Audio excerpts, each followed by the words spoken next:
안녕하세요. 김태훈의 현명한 투자자 방송 시작하겠습니다. 오늘은 이 와이솔이라는 업체에 대해 다시 한번 좀 설명을 드리겠습니다. 지난 3월 달에 한번 말씀을 드렸는데 그때 지난해 실적을 갖고 설명을 드렸고 현재는 아직 1분기 실적을 공개는 하진 않았지만 와이솔이 주력으로 납품하고 있는 삼성전자의 이 AI 그 스마트폰이 나름대로 시장에서 선방을 하면서 흥행에 성공하는 모습입니다. 그러다 보니 당연히 애플도 인공지능 AI 기능을 포팅한 그러한 스마트폰, AI 스마트폰을 내놓겠다고 발표를 했고, 이것 때문에 이 스마트폰 시장이 큰 변화를 앞두고 있습니다. 이 삼성전자와 애플이 인공지능 AI 스마트폰을 꺼내놓으면서 중국의 중소형 스마트폰 업체들도 이 AI 스마트폰을 꺼내놓기 시작했죠. 그런데 이 AI 스마트폰이라는 건 말 그대로 대량의 데이터를 처리해야 되기 때문에 관련된 이런 RF 기기, RF 부품이죠. 부품의 이 고효율, 고성능 이런 것들이 요구되게 됩니다. 근데 그렇게 될 때 가장 수혜를 보는 업체가 바로 이 와이솔이라는 업체죠.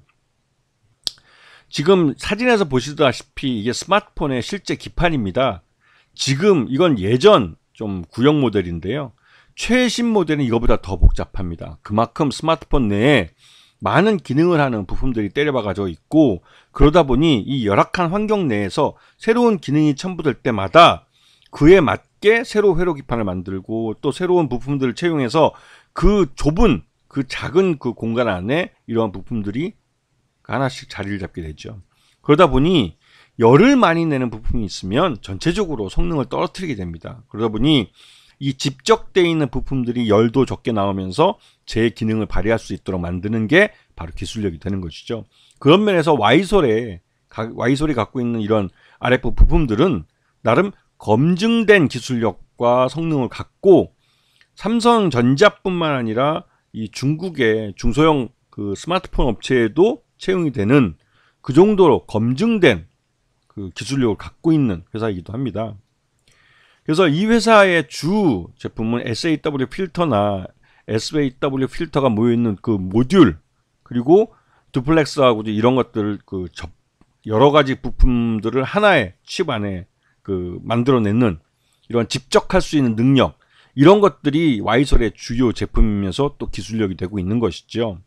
그리고 최근 들어서 HS 필터라고 해서 이러한 그 여러 기능들을 한꺼번에 하나의 칩 안에 집어넣어서 이 핸드폰이 그 집적화되고 너무 소형화되는 것에 맞춰서 내부에 공간을 마련할 수 있도록 그러한 여러 기능을 하나의 부품 안에 구현할 수 있는 이러한 신제품들도 내놓고 있습니다. 지금 예전 자료긴 하지만 2020년대 보면 그 삼성전자에 대한 의존도가 그 좀 늘어나기도 했고 또 중국이나 LG하고도 거래를 했었습니다. 그러다 보니 삼성전자에 대한 비중이 가장 크지만 그렇다고 중국에 대한 비중도 그렇게 적지 않은 그 정도로 이 와이솔은 다양한 스마트폰 업체들과 거래할 수 있는 기술력이 검증된 업체라는 것을 알 수가 있죠. 그래서 작년 실적을 놓고 보면 전체 매출액이 대부분 RF 부품에서 나오고 있고, 또 이러한 실적이 연결 포괄 손익계산서에서 보면 실적이 증가하고 있는 것을 눈으로 확인할 수가 있습니다. 당연히 영업이익도 이제 적자에서 흑자로 돌아서고 단기 순이익도 발생하는 그런 모습을 보여주고 있죠. 그리고 최대주주는 대덕인데 이쪽 지분이 34% 정도에 달하기 때문에 경영권이 굉장히 안정되어 있는 회사로 평가되고 있습니다. 그리고 최근 들어서 올해 들어와서 국민연금이 이 와이솔의 지분을 늘리고 있다는 것을 지금 지분이 5% 넘어가면서 공시를 하게 됐죠. 그래서 이 국민연금도 길게 보면 와이솔이 이제 실적이 개선될 거다라고 판단하고 있는 것으로 볼 수가 있습니다.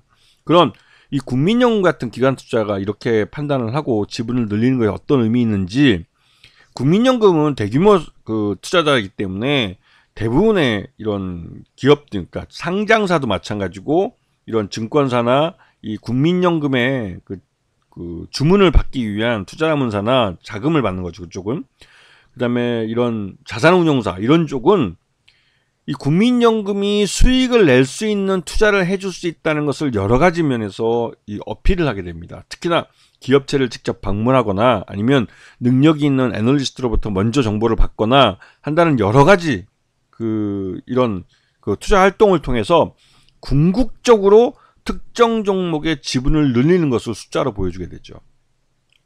즉 국민연금이 어떤 종목을 샀다는 의미는 그 종목이 지금보다는 더 나은 미래를 갖고 있을 가능성이 높다는 것을 보여주는 거기도 합니다. 자, 지금 Y솔이 왜 중요하냐면 애플도 그렇고 이 중국의 샤오미나 또 삼성전자도 그렇고 이 오포 같은 회사들도 AI 스마트폰을 모델을 내놓기 시작했습니다. 이 말뜻은 기존의 스마트폰보다 훨씬 더 업그레이드되고 기술력으로 앞서 있는 그런 스마트폰이 나온다는 것이고, 이 AI 스마트폰은 그전과 다른 기술적인 특징을 갖고 있고 이 사용자들에게 새로운 효용을 주는 그런 스마트폰이라고 볼 수가 있죠. 이거는 예전 피처폰에서 스마트폰으로 점프업을 하는 것과 비슷한 그런 효과를 이 스마트폰 시장에 가져올 가능성이 큰 겁니다.